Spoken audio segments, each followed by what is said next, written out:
তোর নাম কি? কি তোর নাম কি? আমার নাম সূর্য বর্মন। তোর নাম কি? অমিত বর্মন। তোর নাম কি? সুমজিৎ বর্মন। তোর বাবার নাম? রাহুল বর্মন। তোর বাবার নাম? হরেন্দ্র বর্মন। তোর বাবার নাম কি? আমার বাবার নাম সুজেন্দ্র বর্মন। তোরা কোন ক্লাসে পড়াশোনা করিস? ফোর। তুই? তুই? তুই? কোন স্কুল? ঘাটুর প্রাথমিক বিদ্যালয়। এই জায়গাটার নাম কি? বড় মায়ের যে পুজো হয় এই জায়গাটার নাম কি?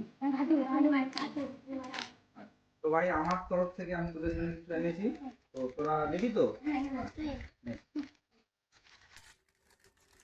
তুই নে, তুই নে।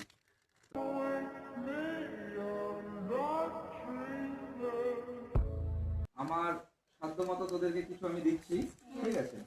তোরা নিজের খাতা কলম কিনে নিবি, ঠিক আছে? এটা তোর, এটা তোর। সবাই ভালো করে পড়াশোনা করবি, ঠিক আছে? তোরা সবাই খুশি তো? সত্যি খুশি তো? আচ্ছা, ঠিক আছে।